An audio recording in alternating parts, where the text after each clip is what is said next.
the FNL Network talk show.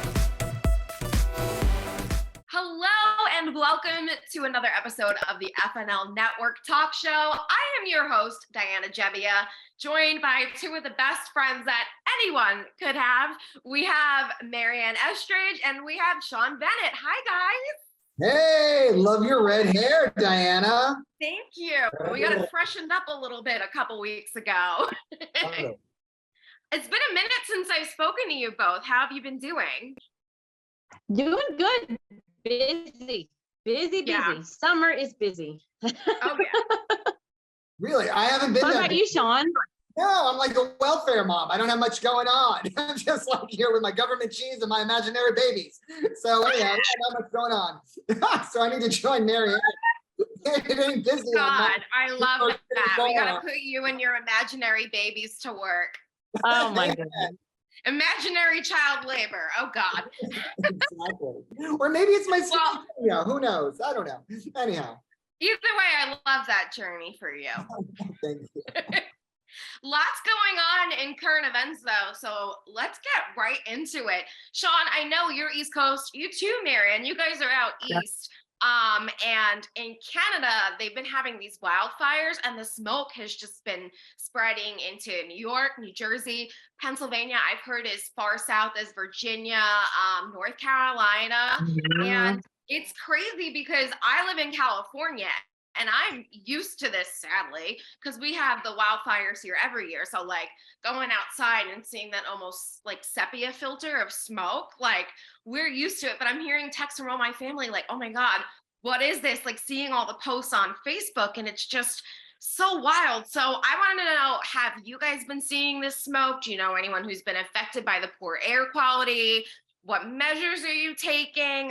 And are you concerned about our planet and these climate changes? Because like I said, it's not really, it's not likely that you usually get this in the East because it has to do with the dryness.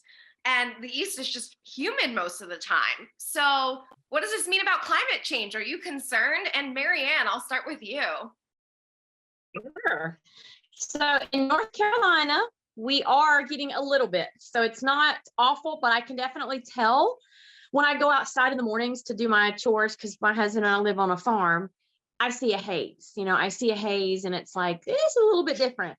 Air quality, I haven't noticed a difference in like being able to breathe or allergies or anything like that. But am I concerned? Of course.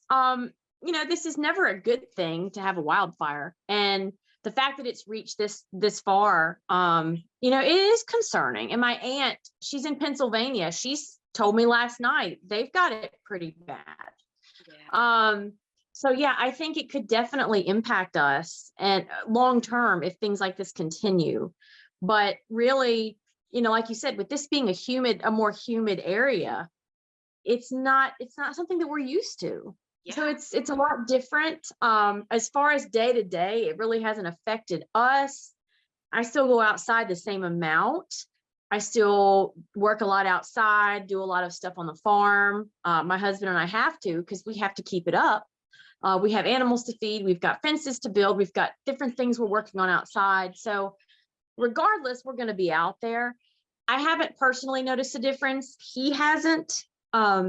But I do think over time, if this type of thing does continue, it could absolutely impact. And, maybe the bigger cities too, where there's already more pollution in the air, it could affect them worse. I just haven't really talked to anybody else about how it's affecting other parts of our state. Mm-hmm. And it's really interesting. You guys, you mentioned you live on a farm and thankfully it hasn't affected you too badly, because I wonder if that poor air quality was even worse, like how the animals would be affected, because it's not like you could just bring them all in your house and be like, oh, hey, sit on the couch. I mean, I would do that. Now, my husband, he's going to have a problem. Off the record, well, I'm on the record because everybody can hear me. I mean, I brought the pony into the house before to make my bonus daughter and her friend laugh. This was a few years ago, but it did the job. Oh my God. I brought her in the kitchen and made the girls laugh, and then I took her back out. But bringing all the animals, horses, cows, donkeys, pigs in the house. Yeah, that's not going to fly. No. Yeah. Oh my goodness. I definitely need to see a video of a pony in a house one day. Like, just sidebar, because that's insane. Yeah. Sean, how is it in New York City? Well, I don't have any animals, but maybe I'll bring in a homeless person, to try to help them out, We all help however we can. When this started happening, I was freaking out, y'all, because first we had COVID, then my people got monkeypox, and now we have the whole sky changing color. I'm like, I'm in the Book of Revelations. I went on Amazon, I bought myself a Bible and an air filter. Like, this is some crazy times. I mean, I had no idea what was going on. And when it first started, like, I ran my errands for the day, and I didn't really notice anything, to be honest. I think it was Tuesday, if my recollection recalls properly. Wednesday, like, you can see it everywhere. But anyhow, Tuesday night, I just happened to look out my window. I have very big windows facing the city. And so anywho, I was like, why does the sky look like the opening of an Evil Dead movie? Had no idea. And I'm somebody who watches a lot of CNN and stuff. And I got a text from a woman I do spokesperson work with, like, hope you're okay, the air quality. I'm like, that's what it is. And then by the next day, there were photos everywhere. And you could see, like, there was a reddish to purplish tinge to the sky, like an unnatural looking color where you don't really even see the sun or anything. And even too, I went and saw a Broadway show at a matinee that day. You could smell smoke everywhere, like a campfire. And then when you go into the subway, it was like a fog was there as well. Wow. So I like ran, saw the show, came back home. It's like, I'm done, because everything's like, warning, worst air ever, worst air in the world, you're gonna die in 10 seconds. So I'm like, all right. So, anyhow, ordered my air filter, and here we are. Yeah, I love an Evil Dead reference, by the way. That is so accurate. I love that movie, and I want to see Evil Dead Rises or Evil Rises, whatever. Evil Dead Rise was fantastic. I heard it is, but it's 15 to win on Amazon. I'm waiting for free. I totally get it. I'll give you $4, extra $5, 15. No. I feel you there. Definitely. No, it's something we should take seriously, even though the news is hyping up the air quality. It's just not safe out there. And like, I saw someone I'm friends with on Facebook posted like, oh, like wildfires in quotes, like suggesting that this was like man-made. And it just bothered me because there are so many people, like not only are we being affected here in America, but let's think of the poor people in Canada who have had to evacuate, people who have lost their homes, wild animals being affected by these fires. Like when we had the fires here in Malibu, this is what, like 4 or 5 years ago, maybe, Malibu wine safari, they had to let the animals just run and like get them out of there. Yeah, it was bad. Yeah, because these things just pick up. Like literally, there's a saying, this spread like wildfire, because wildfire spreads so quickly. So everyone watching, I hope you're safe, but just definitely take this seriously, because it's no joke, and everything we can do to protect our planet, we don't have to go overboard, but the little things that we can do to help out the environment, like let's start now. It's never too late to start and get things back on track. And just all of our thoughts here at the FNL Network, we are thinking of everyone in Canada who has been affected by these horrible wildfires. Yes, and Justin Trudeau, call me. Just saying, it's a cutie. If you need a place to stay, Trudeau, I have a very nice 1-bedroom in Manhattan. Sometimes we get your smoke, sometimes we don't. That's what I got to say as far as that's concerned. I just picture in the infomercials when it says like call now and the phone number, like I just. But just Trudeau lookalikes, otherwise like South Park, I'll blame Canada, whatever. Yes. My God. Amazing. I love that we put that on a light note. Yes. I mean, I saw like on like different news channels though, saying it's like all made up and I went to work today. There's nothing to worry about. Look, everybody can take their own risks. And they did suggest staying inside, wearing a KN95 mask if you go outside, just to protect your own lungs. And some people may not feel an effect. Maybe some people can be smokers to their 90 and never get anything. I mean, it does happen, but do you want to take risks? And to me, it's as simple as The sky is a different color, y'all, especially if you're broadcasting from Manhattan. So you're a little cray-cray in my mind if you're like, ha, ha, ha, these liberals are going to stay inside. The sky's a different color. And I rest my case. Couldn't have said it better myself, honestly. Like when you put it at its simplest level, the sky is a different color. You know, that I've never seen before. You know, it's not like, oh, look at the pretty sunset. You know, it's like, oh, zombies will be coming any minute now. Nice. You know. It's true. It does look very post-apocalyptic. That's like the best way to describe it. It's like some scary stuff. I thought so. Yeah. Love it. Sky is a different color. Stay inside. All right, we're gonna move on because Apple is always unveiling new products. I don't know about you guys. I am an iPhone user, and I feel like whenever they put out a new iPhone, mine just dies like in 20 minutes because they want you to buy the new one. That's just my opinion. But now, on top of their new phones, they've unveiled a new virtual reality headset called Vision Pro. It's like these big old goggles you put on and you can kind of look and see everything around you, and it's like got to be great for your eyesight. Not okay, do you think this is where our future is headed? Do you think it's going to be a bust? Would you like a virtual reality headset? Sean, I just can't wait to hear what you have to say about this, so let's kick it over to you. I saw the video on it because I heard about the launch, but I really didn't know much about it, to be perfectly honest. And from Apple's own video, essentially it talks a lot about like your apps being projected. And then, you know, look, I had a lazy eye growing up, you know, I don't have the best vision. So you can make that stuff as big as you want. So I like that idea because I'm like on the Helen Keller watching a movie program as far as like, what is that? Oh, okay. So I like the idea that you can make the screen huge and then you can like really personalize the sound and things like that. But do I want to walk around with goggles on all the time? You know, it mentions how other people can see through the goggles and you can bounce back and forth between your own reality and, you know, real reality. And then you can block out everybody on an airplane and have your own experience, things of that nature. To me, it just sounds like an accessory for your phone. It sounds like to do a lot of the stuff you might do on a computer. It pairs with the computer, but you still need to buy a computer. And I've heard on a news report that the price is over $3,000. So for that price, if it's costing as much or more than a MacBook Pro, you should be able to do everything as a MacBook Pro, in my mind. And I also don't want to have to wear something. I mean, I don't mind the idea of being able to audio or physically command, you know, your phone, Alexa, Siri, all that stuff. And I like the idea of projecting something, but I'd rather have it come from a computer or a little handheld device and not be like strapped into like these goggles where then they like virtual reality you if you get a FaceTime so you don't look like the moron you are sitting with these goggles on, you know? I mean, so I think it has some technology that could be integrated later. That's cool. I mean, you know, if, you know, anybody at Apple wants to send me a headset, I'd be glad to review it. I'm here for you. You know, I care. I'm sure I would give it a good review, even if there was something I didn't like.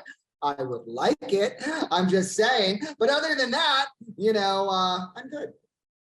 Call now. Yeah, SeanPBennet.com. For Trudeau and Sean, call now, Bennett.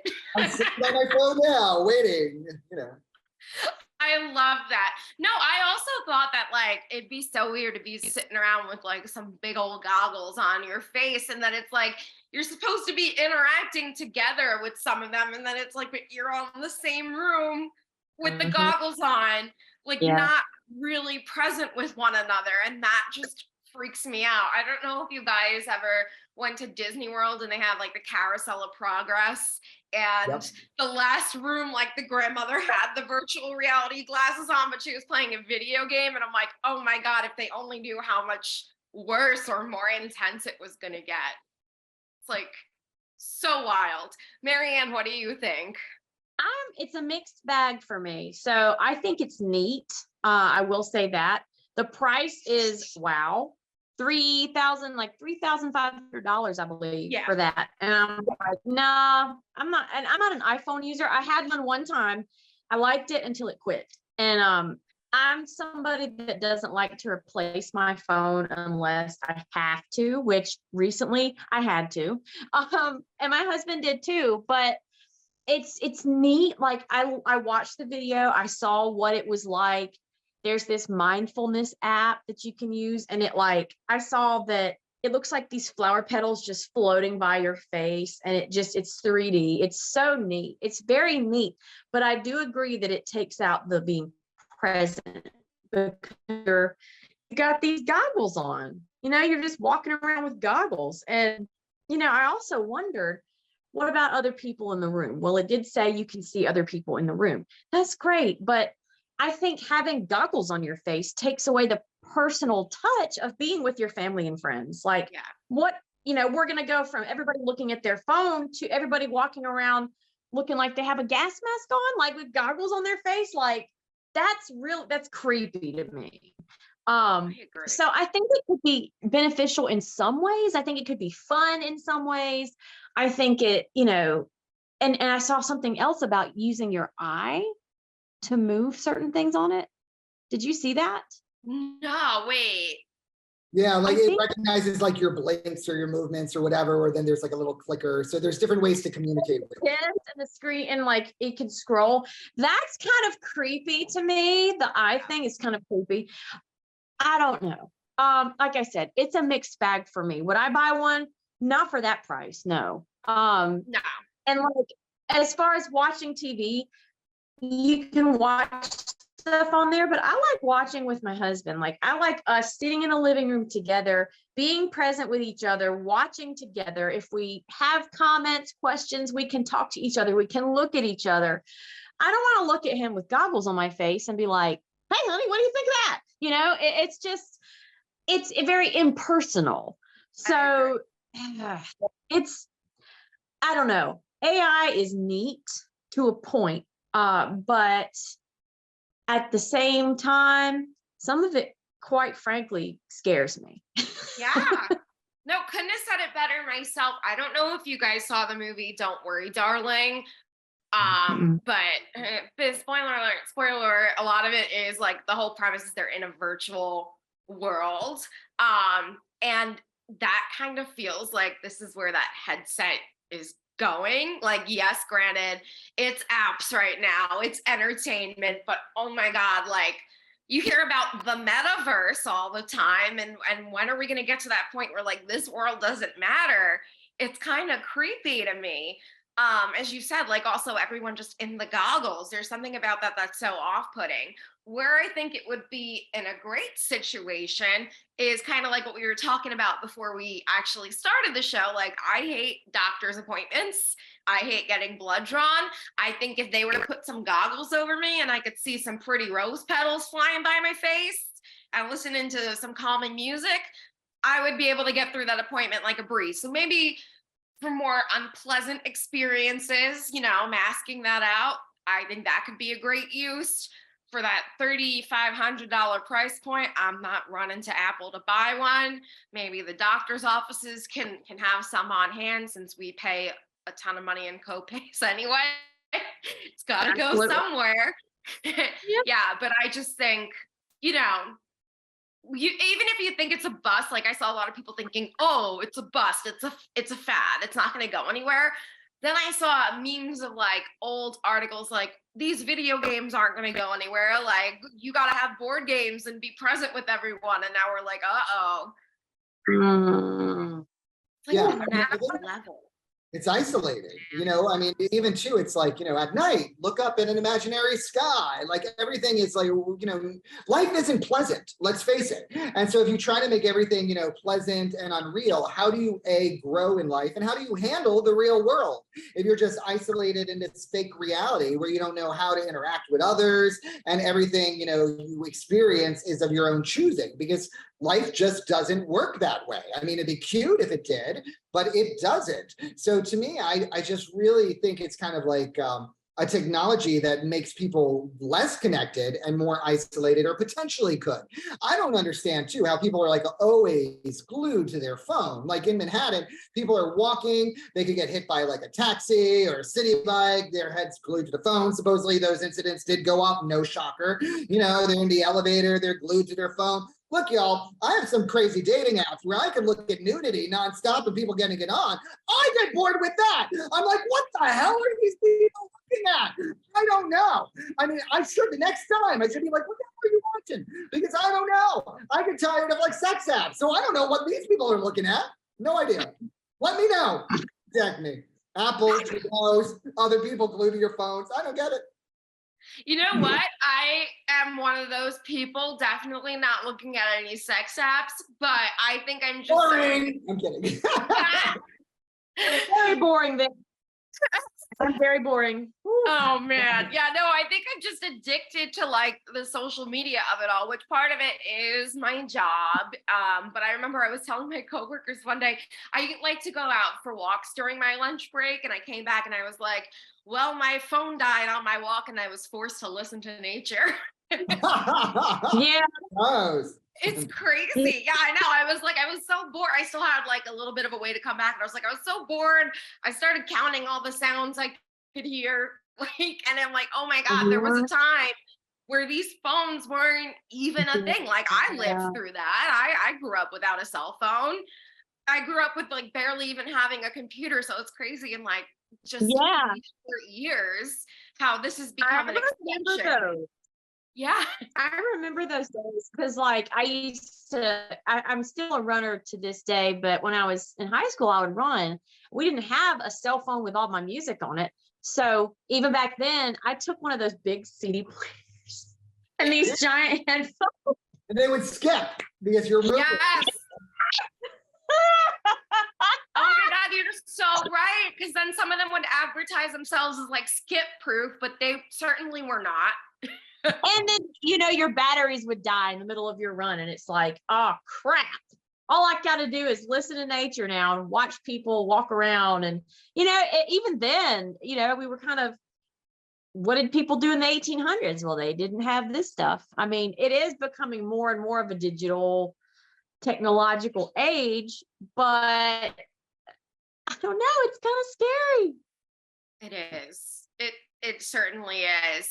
We actually spoke about AI a few episodes back. So you at home, if you want to hear more of that discussion, definitely tune into that episode. And I was thinking of the movie Megan with like the killer robot doll. I like that movie.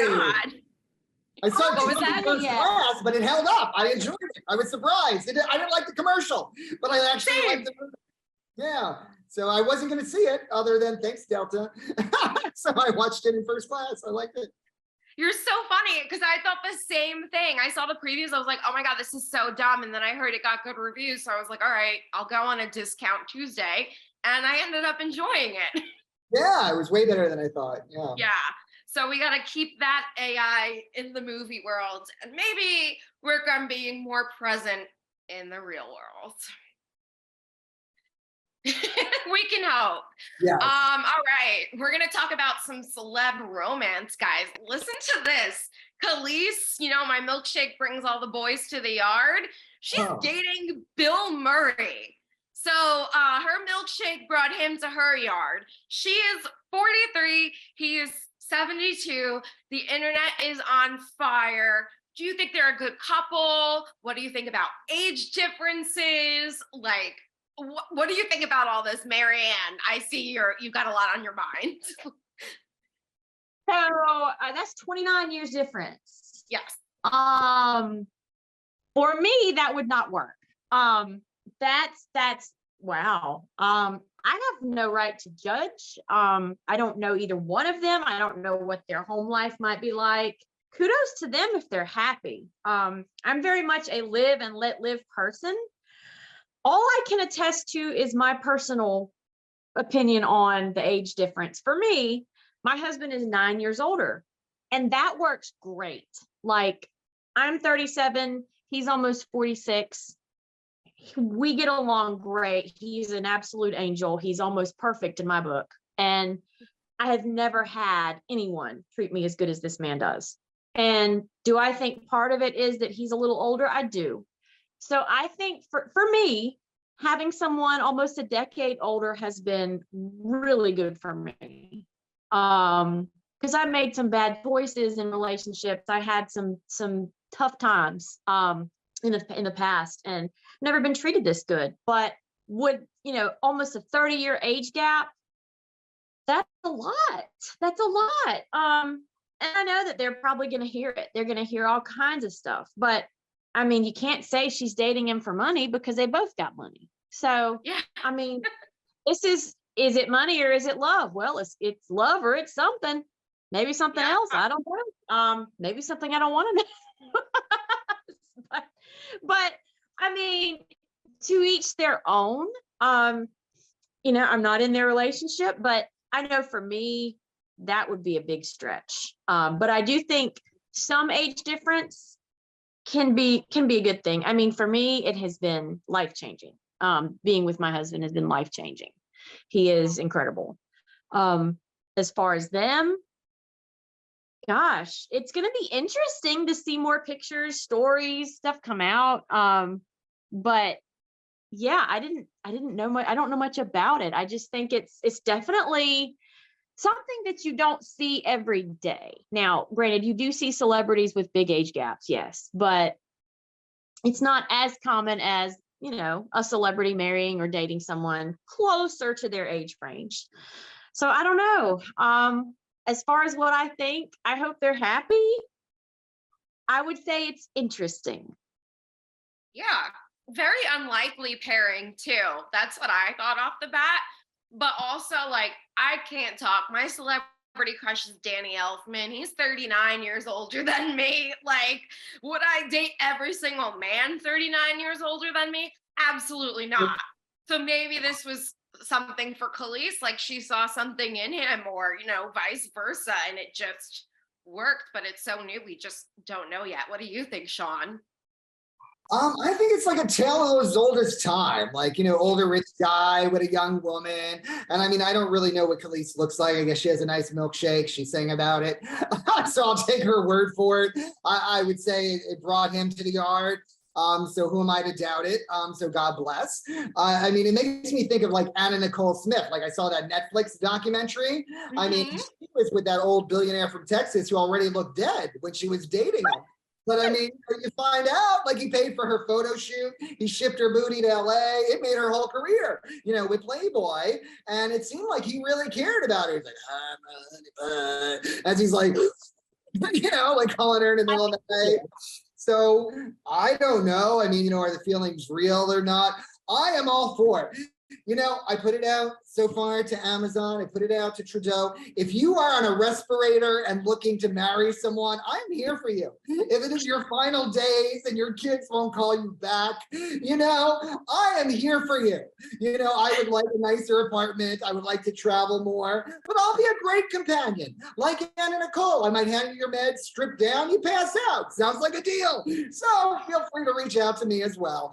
So I support it fully. Even people, Madonna, she's in her 60s. She's with a 20-year-old dancer. I'm like, yeah, she's buying some BT energy. She can. She's Madonna. Yeah, her face looks like a car wreck, but she's Madonna, so God bless, So that's my take. Cher, too. Although Cher does not look like a car wreck, she looks fabulous, but I think she's 79 and she was linked with a 30-year-old for a while. I think they just split up, but I was like, God bless. Like, that's goals right there.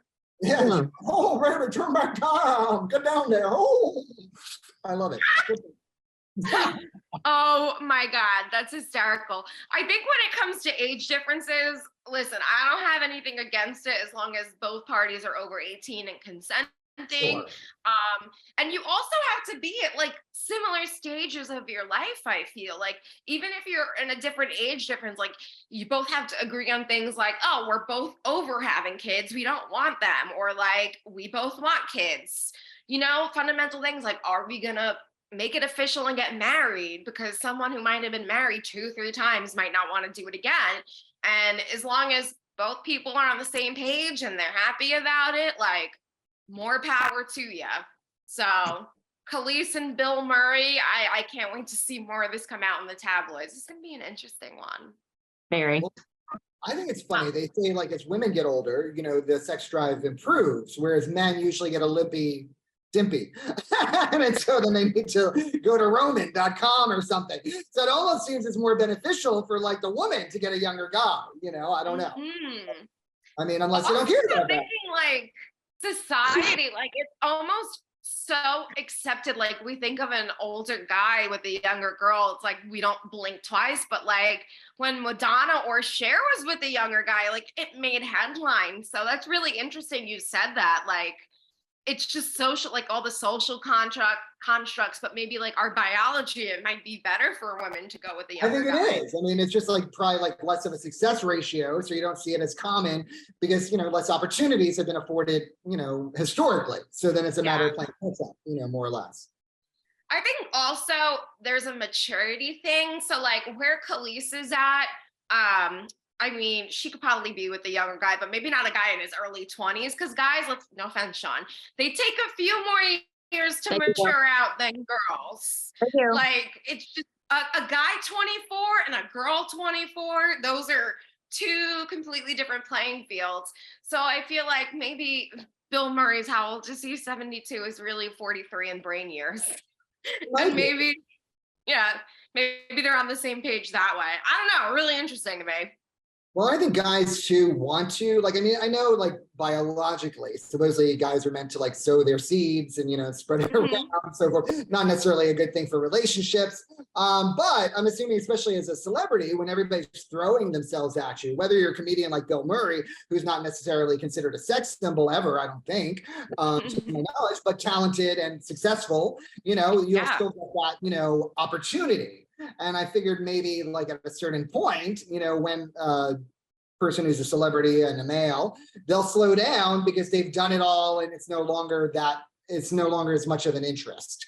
Whereas it might take them longer to develop it. I don't know about 70, that's a while, but God bless. No, that's a really good point. Definitely. Great convo about that. We're going to keep it in Hollywood and wrap up talking about this Writers Guild Association writer strike. This has been going on a while now. I actually know people, because I live in LA, so I know people who are affected by this. They're just not being paid fairly. Pay your writers. I'm going to put that out there. Pay your writers, because we wouldn't have these shows without them. Yes, you still need the camera people, the directors, the actors, whatever, but they wouldn't be acting to anything without these writers. So pay your writers. Where do you stand on this? Have any of your favorite shows been affected? I know with me, Stranger Things season 5 is being put on hold, and we already have to wait forever for that.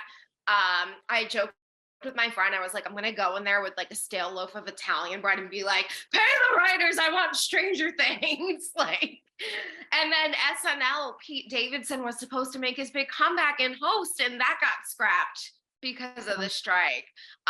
So Sean, what do you think? Well, tonight is the Gay Super Bowl, also known as the Tony Awards, and they were almost canceled because of the Writers Guild strike. They actually were canceled originally, according to Facebook. Like, I don't know, so I don't know if it's true, but everybody was posting canceled. And then I guess they did a last minute deal where they can make an exception for the award show for it to actually happen. So I'm recording it, as we speak. So it can affect, many different things. And it would have been a shame in a way because some of the shows are smaller shows and a lot of the people on Broadway aren't star names. And so this is their one time to shine before the world and their family to be like, look, I finally made it. I had this great opportunity. So without that platform, people may never even hear of the show or, the people in the show don't get to impress their family and friends if it was a lifelong goal to be there and they finally made it. So that's the obvious. The thing that I do fear, because I also got, text messages and stuff from, SAG-AFTRA, that they may go on strike as well. So the last strike I remember, I think it was around 2000, but my memory might be fading with senility, but that there was a commercial strike. And it screwed over the union because what happened was the directors and producers who control really everything, and that's largely the issue, realized we can get good talent who aren't union or not pay them union wages will still buy a union crew, and we're allowed to do that, which should never be allowed. I don't ever understand that, where you can be a director and do union and non-union, but the poor people, the actors and the non-producers, they can't do it. But producers and directors could work for Viacom, non-union, and then they could do Avatar, and it's fine. But an actor, no, at the lowest level isn't allowed to, because everything just follows the money. Anyhow, after the union strike for commercials, so many commercials just stayed non-union. And so like things that never existed before, like McDonald's, non-union, that was unheard of.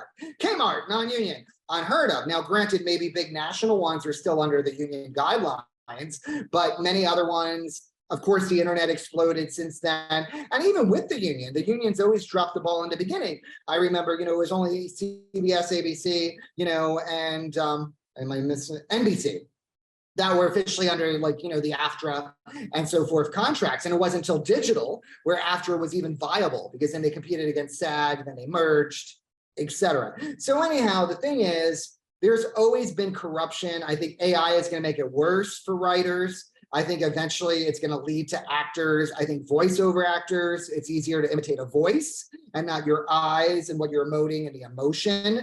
I mean, I think there is gravity behind this, but I think the unions need improvement. And I also think that people with smaller voices need a bigger platform within the unions, because I'll see people running for union positions within SAG-AFTRA. I can't speak of the Writers Guild. And one thing that bothered me is I've done principal work, I've done some background work, I've done some stand-in work, but I would run into people in their 60s, 70s killing themselves as background artists to try to make insurance. But here's the thing. You only pay into your insurance up to $200,000 for the pension and health fund. If you paid in up to $2 million, that means the producers need to pay more. But all these celebrities who supposedly care and probably don't know about it affecting, low-level actors, like Meryl Streep and Tom Cruise and whoever is an advocate, Angelina Jolie, who's adopting every baby alive. If they cap their salary at $2 million, it would probably cover insurance for everyone, but they don't do it. So I think the whole unions need revision, the whole industry needs revision, and I don't know if the strike is going to help or hurt, is my bottom line. Wow, I feel like you just schooled us. I'm old, it happened. Back in my day when we were just drawing everybody acting and spinning it on a wheel, we had some rights. I don't know. Oh my God. Before they introduced the talkies, as we used to call it. Yes, with the little light machines. Oh my God. Yeah, no, that's some really informative stuff. And these people have families they need to take care of. And this world is only getting more expensive with inflation. And it's just some serious stuff. And, if that SAG strike does happen, it's what's going to be of TV? We are very privileged where it's TV is just something you turn on and you kick it. And we have streaming options and we have normal TV, cable TV, talk shows. But I don't know if people realize that if everyone goes on strike, our options are going to dwindle until a decision is made. More reality. I mean, that's what's going to happen. Soap operas, I used to have regular one-liners here on One Life to Live and All My Children, and it's not to plug myself. The thing is, the whole industry went bye-bye. And why? Because, everything's like a corporate merger and everything's about what's cheaper. So it's cheaper to do talk shows and it's cheaper to do game shows. So that's what replaced them. It wasn't that people weren't necessarily, maybe they weren't watching them like they used to. And it's, everything could be streamed. It's not tune in at 2:00 to find out what happens. I get that. So, I'm sure times have changed and I was part of it, but most of it was cost. It was just cheaper to go with a game show and it was cheaper to go with a talk show. So we have no soap operas, and we haven't for a good 10 years, at least in New York, filming at all, and so, there is, a validity that everybody needs to be paid a fair wage. Wages should go up. But even too, if I look at, background wages for SAG in New York, which I heard is higher than LA, because LA people will tolerate more. But anyhow, it's something like 160, 170. I haven't done it in a couple of years, whatever. It's not even 25 an hour for 8 hours. What year are we in? That's ridiculous to me. and SAG's not even worried about that. I'm like, y'all need to get your act together, unions. And first of all, it's a guild, because if it was a real union, they'd have a work hall and it would help you get work, and they don't. So I don't know about the writers, usually producers, directors, whoever makes more money, they might get more help. But the actors, zilch, just saying. Yeah, not the glamorous world of acting that we're all, it's ingrained in Feel us. free to send a donation, everyone, to Marianne, Sean, or Diana, the actor of your choice. Soon the strike is going to be able to unfeed our imaginary babies. Marianne's poor farm animals breathing that smog. Diana needs pizza and to help others. She's a very good advocate and philanthropist. So feel free, FNL, look us up, send a donation. None is too small or too large, respirator or not. Call now. Amazing. Call now. Marianne, what are your number? Yeah. My thoughts on this. So there's two shows that I know of that have been affected. Stranger Things, which my bonus daughter got us into. We love that show. That's one of them. Number two was The Handmaid's Tale, which I thought, I'm actually watching it a second time on Hulu because it's so interesting to me. But I understand why they're doing this strike, because ultimately people want to be paid what they're worth. They want to be paid for the hard work, the effort, the talent that they provide. And if they're not being paid what they're worth, they have every right to stand up for themselves. And it's probably been something that's been building for a long time. I think this is happening not only with, writers, but with a lot of jobs. A lot of jobs do not pay their employees what they're worth. Their goal is to pay the least amount and make the most, to pocket the most amount of money. But that's not going to have employees that feel appreciated. That's going to have employees that are, quite frankly, pissed off. And, as far as the AI, I think that is another where we talked about it before. It scares me because, for instance, on Facebook, there's this group that I follow, and it's like, I can't remember the name. It's like Ridiculous AI or something. And it shows these commercials that AI has made. And right now, and it's just fake. It's just these fake AI commercials that somebody has come up with. Right now, it looks a little weird, but it still looks like real people, but it looks a little warped, But as it continues to improve, what Sean said, you really have to think about that. Are they going to replace actors with that? I mean, why? That's not real. I mean, I understand acting, you're not even acting like yourself. You're playing a role. So you're technically not real when you're acting, but that's a human being, a real person that is portraying that role. And it's their talent that is portraying that role. AI doesn't need talent. It's just computer generated. And that's it's gonna make it so impersonal. Everything would change if AI replaced the actors. I just, how far is it going to go? Yeah. And it is scary because, I have actors that I enjoy watching. I have shows that I enjoy watching. If it was AI, I would probably not be nearly as interested because it's not the same thing. It's not like what we watch now. So it's making it very impersonal, in my opinion. And as far as the strike, I wonder how long it's going to last too, because ultimately these people want to be paid what they're worth. And I don't know what they're paid, but obviously it's not enough for what they're doing. And I've seen other types of jobs have strikes. Teachers is one of them, but there's different types of jobs and people that have done strikes because they're sick of not being paid what they're worth. And the AI is in my opinion, not going to help. Yeah. Because even I've seen jobs give certain tasks to AI because AI can supposedly do it, but it doesn't do it that well. You can tell it messed up. And it's so impersonal. So again, it's like that cliche of robots are going to take over the world makes me wonder, are they? even and going back to what you said about actors, like, even though you said they're not real, like when two actors can get the same part and do it completely differently because they're putting a piece of themselves into that Exactly. role. So the great point that you brought up, like AI doesn't have that piece of themselves because it's not a real person. Right. Exactly.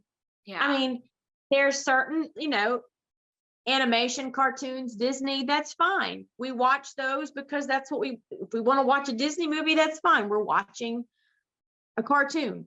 I don't want to only have the option to watch AI. I want to be able to watch real people. Yeah, and even with cartoons, like you could tell some of them are so inspired by the person who plays them. Like Woody is so Tom Hanks, Yeah. like they're one and the same. And it's like, I can't picture being like, oh, my favorite AI actor is like blah, blah, blah, blah. That'd be so, you can't even like, parasocial relationships. We talked about this where like you get so like attached to people you don't really know. Like, how are you going to do that with AI? Like, how are you going to form an attachment? Like, this is my favorite actor. Like when they're not real, they're not existing in everyday life. It's just wild. They probably create fake accounts, fake life stories, fake, virtual realities. I mean, that's what I'm guessing. But I had heard something, and I don't know if you've heard this, Diana, or you, Marianne, that I don't know if they were asking it or it already happened with the Writers Guild, but it was something like, most race groups or whatever, like they were saying it was like very woke. And I don't know if it was Bill Maher, who I love, but anyhow, essentially you had to represent different races for every show and different things of that nature.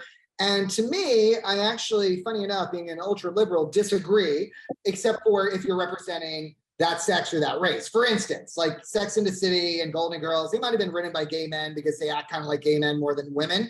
But I think that's one case where they should actually have a woman writer to be like, no woman would actually do that. Or, yes, okay, I know a crazy woman who did that, but most of us won't, but it's funny, let's go with it. Or if you're, writing an African-American sitcom, it shouldn't be white writers. But at the same time, I don't think if you're doing Seinfeld, you should have black writers necessarily.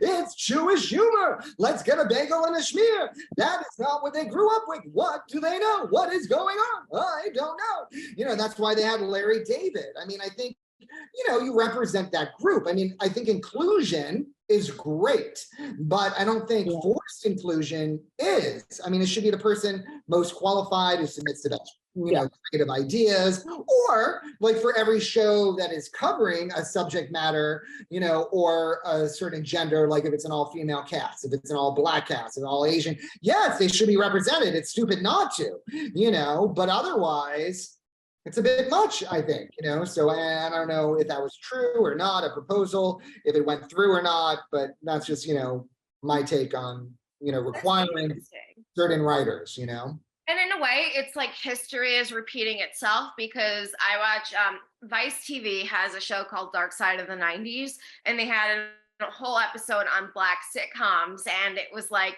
they were being written by white voices, and a lot of it just didn't carry out, and that was like a huge line of tension between them. And it's just, that's instantly what I thought of. And history is repeating itself, and that's crazy.